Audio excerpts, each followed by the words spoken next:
आप देख सकते हैं मुखिया गुजर जो कि अनूपपुर गांव पहुंचे हैं, लोगों को सम्मानित कर रहे हैं। देखिए क्या कुछ कहते हैं। मेरे भांजे विजय प्रताप सिंह जी, मेरे साथ आए धीरज नेता जी और अजय सिंह गुजर जी और अरुण भाटी जी। यहाँ और दिवाकर त्रिपुरी जी, जिनकी आवाज पर मैं आज यहाँ पहुंचा हूं। उपस्थित मंच पर विराजमान उपस्थित सभी नेतागण और सामने बैठे हुए बुजुर्गों नौजवान साथियों, मैं आप सबको मुख्य गुजर का आपके शीश में प्रणाम करता हूं, शीश को झुकाकर।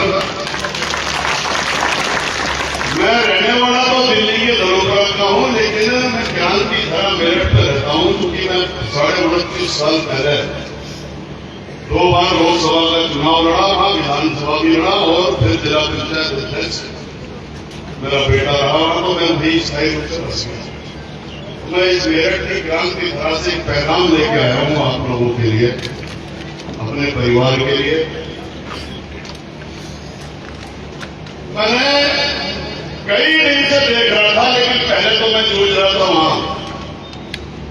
वहां भी ऐसी सम्मान स्वाभिमान की लड़ाई थी सहारनपुर, और वहां इलाज करके आ गया। फिर मैं वो तो हो गया। फिर सोशल मीडिया पर मैंने देखा कि मेरे परिवार के अनंतपुर में घरों को रोने का काम हो, बड़े सपने लेकर के जो आशियाने राजकुमार जी ने और गांव वालों ने बढ़ाए, उन आशियानों को धाराशायी कर दिया गया। तो मैं इसके कारण की खोज न किया। भाई थोड़ी देर तो मैं काम की बात करता हूँ, इधर उधर नहीं करता। और जब उन आशियानों को रोने का कारण मैं ढूंढ रहा था, तो मुझे आने में देर इसलिए भी हो गई कि मेरे यहाँ कई रिश्तेदारियां हैं, पर मुझे किसी ने फोन नहीं करा कि मुझे यहाँ आना चाहिए। और यह भी था, मुझे इस बात का घमंड था कि अपने आप को इमाम बताने वाले उस शूरवीर का जन्म भी इसी धरती की गोद से हुआ।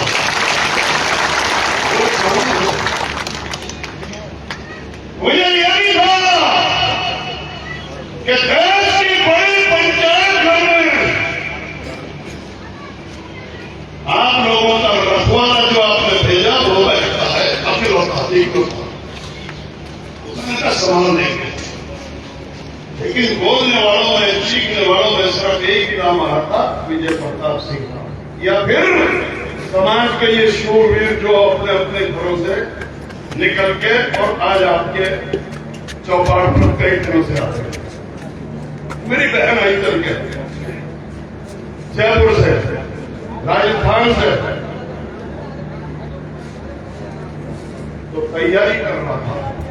मुझे रोज फोन जाने धाड़ी के किशोरी जी के, अरुण भाटी के, धीरज नेता जी के, आपको चलना चाहिए, और बहुत लोगों के अभिनव है दादरी का, उनके बड़े फोन आए। लेकिन इतने नहीं है कि मैंने वीडियो सुन लिया अपने भाई की। उसने कहा कि भाई यहां बाहर के लोग कोई ना है राजनीति करने के लिए, और जब हमें जरूरत पड़ेगी तो जब अपनी अपनी पार्टी छोड़ करके आप आ जाना। तो मैं बोलते हुए मुझे डर लग रहा, तो मैं इस परिवार को अपने को ये आश्वस्त कर दूं कि मैं और मेरी पीढ़ियां कभी भी इस इलाके से चुनाव नहीं लड़ेंगी। आप कभी किसी को लोग की वो अपनी तरह समझ लेते हैं कि कहीं भी जाके तंबू बढ़ जाएगा, तो हम नहीं करेंगे जवाब इस काम को आपके यहाँ राजेंद्र भाई साहब। लेकिन मेरे घर में गुजर प्रतिहार सम्राट वीरभद्र जी की तस्वीर लगी हुई। मां पन्ना धार जिसने अपना बेटा मेवाड़ रियासत के वारिस को बचाने के लिए कुर्बान कर दिया। पन्ना धार मां की भी तस्वीर मेरे घर में लग रही है। जिसने विजोरिया किसान आंदोलन से सत्याग्रह का सूत्रपात किया हो, राजस्थान का नाम रखा हो, विजय सिंह पथिक जी की भी तस्वीर लग रही है। शहीद भगत सिंह की भी लग रही है। सरदार पटेल की भी लग रही है, जो 562 रियासतों को एक झंडे के नीचे लाके जिसने राष्ट्र का निर्माण किया। तो विजय बाबू ने पिछले 3 दिन से उनसे आंख नहीं मिला पाता, मेरी आत्मा रो रही थी। लेकिन जब ये सुन लिया कि भाई यहां बाहर के लोग ना आए, तो मैं राजनीति करने के लिए नहीं आया। मैं तो अपने जो मेरा दिल का दर्द और इस समाज की करुणा, इस समाज के आज जिस तरीके से जख्म दिए उन्होंने मुझे आवाज दी और मैं अपना को रोक नहीं पाया। तो मुझे माफ करने लगे। जो लोग चाहते थे कि हम बाहर के लोग ना आए, एक इसलिए कि मेरी आदत भी मुझे रोक नहीं सकी। जब मैं 22 साल का था तो इस देश की पार्लियामेंट तक फैसले के कर दिया। सुप्रीम कोर्ट का ऑर्डर है बाबू कि दिल्ली में पशु नहीं रह सकते। जाकर के देखो, मुखिया गुजर में 5 बार जेल काटी, लेकिन डेरियां आज भी दिल्ली में मौजूद है। सुप्रीम कोर्ट हवा बना था, खुदा सुप्रीम कोर्ट। लेकिन जो तकनीकी मैंने अभी विजय बाबू और हमारे नरेंद्र जी कहा, मेरे पार्षद साहब बहुत भाव उन्होंने अपनी बात कही, वो बिल्कुल सच्चे मन से लगे हुए हैं। इनकी बातों से जो टेक्निकल चीजें थी वो इन्होंने बता दी, मैं उसको बोलूंगा तो फिर बहुत लंबा हो जाएगा। और मैं चूंकि राजनीति करने आया हूं तो इसलिए मुझे वो बातें नहीं कही, लेकिन मैं कहने के लिए यह आया था कि अगर सिलसिले घटना हुई थी तो आप लोगों को जहां आप गए थे उनको आपके बीच में यहां करके अपनी हमदर्दी और अपनी बात कहनी चाहिए थी और आपको आश्वस्त करना चाहिए। लेकिन मैं नहीं कह पाऊं क्योंकि मुझे तो बोलना ही नहीं। तो फिर जब मैं यही से ही इसका सारा कानून निकालता हूं तो फिर ये लाइन मुझे याद आती है कि वो दिया भी शामिल था, वो दिया भी शामिल था मेरा घर जलाने में, हाथ हमारे चल गए जिसकी रोशनी बचाने में। सुप्रीम कोर्ट की ऐसी की तैसी जब मुझे समझ में नहीं आ रहा। सरकार लोकतंत्र 4 खंभों पर खड़ा हुआ। सबसे नंबर 1 विधायिका, नंबर 2 कार्यपालिका, नंबर 3 न्यायपालिका और नंबर 4 समाचार पालिका। जब ये सारे बेईमान हो जाए तो इनमें सबसे बड़ी ताकत होती है विधायिका के पास। तो तुमने अचार डालने के लिए कई विधायक कई मंत्री राज्य मंत्री बना के मैं लगता हूं कि सही बता के कि ये जो कमजोर लोग बैठा थे, पहला इन्हें घर में बैठा के मजबूत करो और ये अपनी सरकार पर दबाव में विधायिका अगर चाहे तो कोर्ट के फैसले को बदल सकती है। विधायक अगर चाहे तो राष्ट्रपति के द्वारा कोर्ट को भी फंसी के बुला सकती है। भगवान था हाईकोर्ट। एक कहानी दूसरी है, कहानी कुछ और है। तुम्हारी ये 3 की जमीन तुम्हें पहले ठहराया जाएगा, फिर तुम्हें मनाया जाएगा और तुम्हारी इन्हीं जमीनों पर आलीशान बड़े बड़े बिल्डरों के तुम्हारे यहां बिल्डिंगें बनेंगी, आलीशान होटल बनेंगे, रिजॉर्ट बनेंगे और तुम्हारी प्रॉपर्टी खड़ा करके दी जाएगी। खेल ये है विजय बाबू।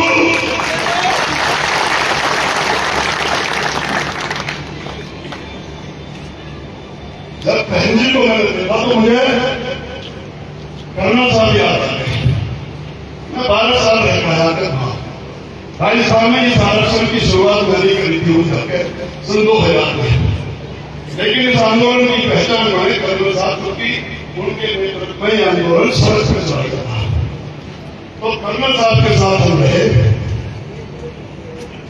विजय बाबू, मैंने पाकिस्तान बॉर्डर की 12 जेल भी काट रखी है।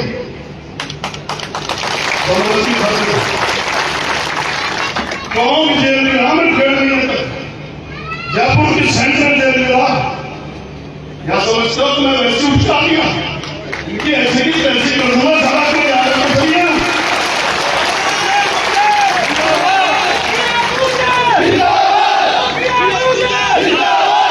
और अलवर जेल में रहा, और इसमें बिहार में रहा, और कश्मीर के श्रीनगर की लाल चौक जेल में रखा। कश्मीर के ये रहेंगे।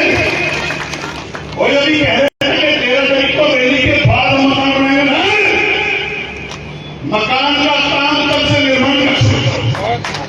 और ये जिम्मेदारी मैं लेता हूं। ये मंत्री भी देखता नहीं हो अपने घर। मैं देखता हूं कौन सी तोप आएगी मकानों को रोकने के लिए। सारे एक दो का कानून डालेंगे, सारा कानून बना हुआ है।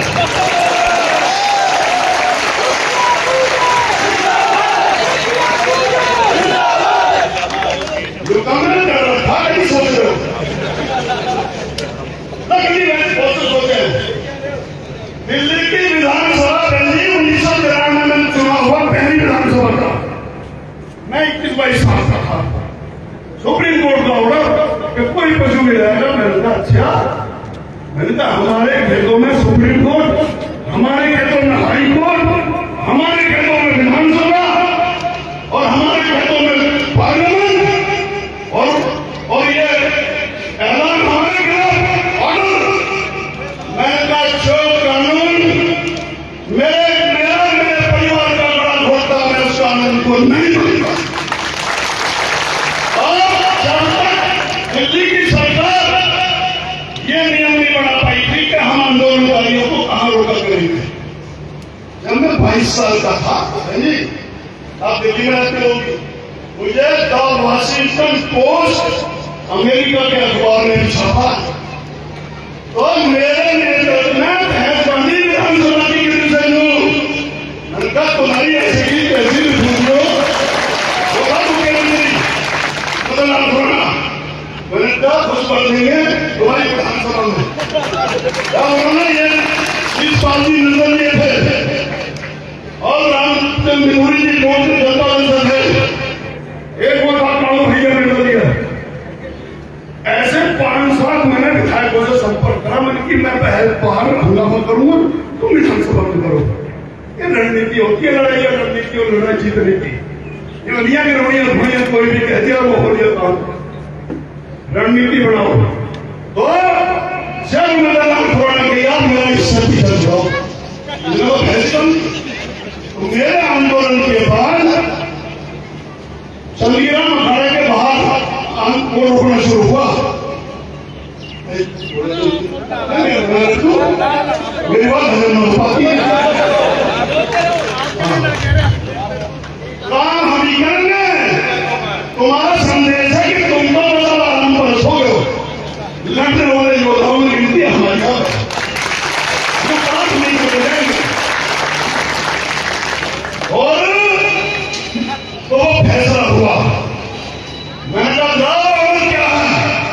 उन्होंने कहा कि सुप्रीम कोर्ट ने कहा कि अर्बन एरिया से दिल्ली सरकार रूरल एरिया में लेने को शिफ्ट करे।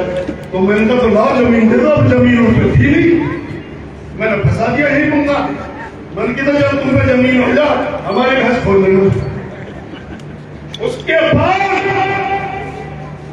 10 मई 2012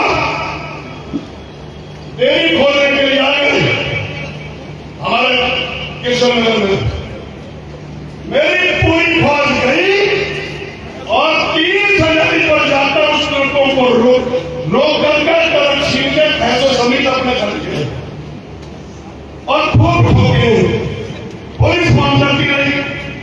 क्या चेहरे बहुत गाड़ी कर रहे हो, उनको करनी नहीं बर्दाश्त करो।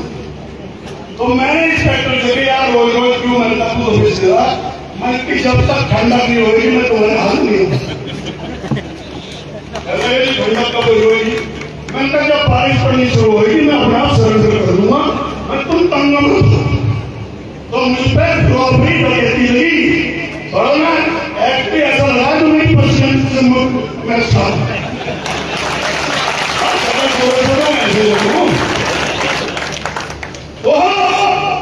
तुमने की चलो जी मैं इंतजार करो। राकेश शर्मा था पूछना इंस्पेक्टर 30,000 थाने में। फिर 22 जुलाई 2012 को पहली बारिश हुई और मैं फरारी काट रहा था बहुत दूर। उन्होंने भी महाराज को आ जाओ बहुत दिन हो गए। मैंने कहा भी और ठंडक हो। कहने का मतलब मैंने 25 जुलाई 2012 को फिर सरेंडर करा और 2 महीने आराम करा, वही क्रांतिकारियों को पढ़ा। तो कहने का मतलब ये है, मैं अपनी बात बताने नहीं आ रहा, मैं तुम्हें बता रहा हूं कि लड़ाई कैसे जीती जाए। ये जो तुम्हारे जो एक तो राज्य सरकार में तुम्हारी किस्मत में तो राज्य को मंत्री लिखा हुआ है, इससे बड़ी औकात ना हमारी, चाहे केंद्र हो चाहे स्टेट हो, हम तो राज्य को मंत्री हैं। यूपी में भी और राज्य मंत्री की परिभाषा बता दूं क्या हो? वो होता है केंद्रीय मंत्री, कैबिनेट मंत्री का सेक्रेटरी। उस पर कुछ नहीं होता, खाली पब्लिक पर रोक मारने का एक वो है। तो अगर ये सच्चे मन के हैं, 7 लाइन खींच के डालो तो तुम्हें जरूरत नहीं है किसी के पास जाने की। ये आवे तुम्हारी लड़ाई सरकार से दबाव बढ़ावे और तुम्हें न्याय दिलावे। एक और मैंने सुना कि तुम्हारे यहाँ प्रधानी एक और गुजर हरियाणा का यार, मुझे बाबू तुम प्रधानी कैसा राजनीति करो, तुम्हें तो डूब के मर जाना चाहिए। मतलब सबको कह रहा हूँ लेकिन पूरी पूरी जाएगा। अब तो कह रहा हूँ तुम्हारे राज्य का प्रभारी तुम्हारी बिरादरी का, अब हिंदी राज्य सरकार उसके घर बैठ के परसों अब बिरादरी लग रही है सड़कों पर। मेरी समस्या क्या वो ये नहीं कह सकता था कि मेरे समस्या ये इतना हो गया और आप जो है एक हलफनामा सरकार को उसमें शामिल करता हो, वो ये कहे कि मैं यहां से बुला लेता 10-5 लोगों को। हो सकता था कि नहीं? सुरेंद्र नागर ने मुख्यमंत्री को अपने घर बुला रखा था परसों। बीजेपी का प्रभारी है ना, वो बड़ा सम्मान है। हमारा सम्मान बताओ यूपी में, और वो पार्टी का प्रभारी तुम्हारा। मैं ये कहना चाह रहा हूं, ज्यादा मुझे और नहीं कहना, मैं कुछ सुझाव से दे रहा हूं, इन्हें सुन लो, फिर इनको ढूंढ लो और उसके बाद काम शुरू करो। पंचायत की कमेटी बनाए बहुत जल्द। कमेटी ने हर इलाके भाई दिल्ली के चारों तरफ 200-300 किलोमीटर तक बिरादरी आती है और वो हर स्टेट में 2 लेवल है, 13 दिल्ली के लिए और आगे। और अगर आप कहो तो मैं अपने शेर को जो पूरे देश में योगी और मोदी के खिलाफ खुला मोर्चा लड़ रहा, मैं अखिलेश जी से आपका डेलीगेशन मिला दूं। जब आप कहो आपके रैली में बोला दूं, ये मेरी जो मिला तो हर स्टेट में कमेटी जो घेरी बैठे से कुछ नहीं होगा और इलाके वाइज और इसके लिए बाकायदा भूल नहीं करता। स्टेट वाइज जाओ तो आह्वान करो कि आज अनंतपुर को आपके सहयोग की आवश्यकता है और फिर वहां से हम लोग दम दनाते हुए आएंगे, क्योंकि कोई भी कार्यक्रम होता है ये भी अगर हो रहा है और यहाँ सरकार का जो तत्व तंत्र होता है LIU, IB और CID, ये अभी भी तुम भेज बदल के तुम्हारे बीच में बैठे होंगे और इसकी रिपोर्ट जारी है। सर रोज गर्म रखो, गर्म रखो। ये भी रिपोर्ट जाएगी कि उनके एक बहुत प्रमुख लीडर ने तो आह्वान कर दिया कि हम कोई बताओ, और ये भी जाएगी कि उसके बावजूद भी लोग दर्द लेकर के यहाँ चुपट पड़ रहे हैं। ऐसे नौजवान अभी टीम आई हाँ सांसद ने शाबाश ये बढ़िया है सर। और एक बात और जो हम जैसे लोग आ रहे लंबी लंबी फेंक के जा रहे हैं कृपया उनके साथ यहाँ एक कमेटी बनाओ जिसका नाम दो शहीदी जत्था कि भाई जो शहीद हो सकता हो हमारे ऊपर कुर्बान होने का जज्बा रखता हो कृपया वो अपने नाम लिखवा दो क्योंकि तुम हमारे भरोसे में आकर बड़ा फेर दो और पता चला कि हमारे गुलाम ने वो भी बेईमानी है हम लोगों से हालत करवा दो। पहले नंबर पर मेरे नाम का पूरी दुनिया में और रिकॉर्ड दूसरा आदमी हराना सिंह मुखिया तो बहुत मुखिया के पीछे गुजर में बोलती हूँ तो मेरा नाम लिखना चाहिए अरे लड़के बहुत छोटी उम्र में शादी होगी तो मैं पोते पोती हूँ मुझे कोई दिक्कत नहीं तुम्हारे ऊपर इससे बड़ी मौत नहीं मिल सकती कि मैं अपने समाज के अधिकारों के लिए लड़ता लड़ता से नहीं सकती। मेरा नाम लिखो हीरा नेता का नाम लिखो अजय सिंह गुजर का नाम लिखो ये यूपी कोटा चल रहा ऐसे ही सबके शहीद जो शहीद हो सकते हो उनकी लिस्ट ये मैं मजाक नहीं कर रहा और फिर उन्हें बुलाओ कि भैया सड़क की लड़ाई लड़नी है अब आप और जो ये बिना मतलब के बयान देने वाले हैं सोशल मीडिया पे उन्हें जिस दिन लड़ाई है सड़क पर उन्हें मकानों में बंद करके बात से ताले लगा होना ये अफवाह भी फैला दे बड़ी सोचो और ये लड़ाई बिल्कुल उन्होंने ठीक कहा वोट और सरकार से जीतोगे वोट आएगा उसके लिए कमेटी बनाओ बड़ा से बड़ा वकील करो। मैंने आज डॉक्टर सूरज सिंह से बात की उन्होंने कहा कि मैं तैयारी कर रहा हूं लेकिन मुझसे कोई कहे तो सही तो उनसे बात करो बड़ा वकील फिर कानूनी लड़ाई लड़ो और सरकार पर दबाव बनाने के लिए अपने विधायक छोटे मोटे जेल मंत्रियों को लो सरकार को दबाव लो और नहीं तो रुपये बाकी जब राजकाज में जिस कौम का साझेदारी होता है उस कौम की लड़की और समाज की एकता की ताकत ही उसे विजय मिल सकती है।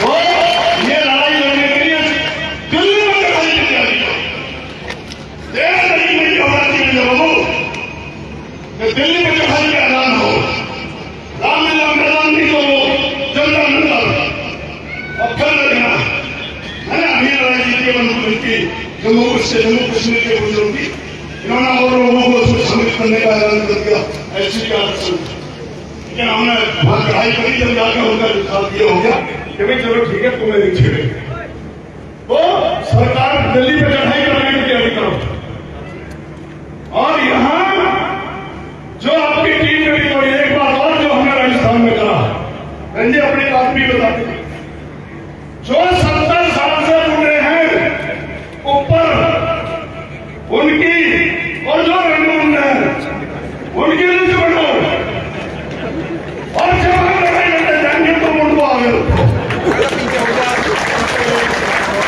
यही चाहते उनको हम लड़ते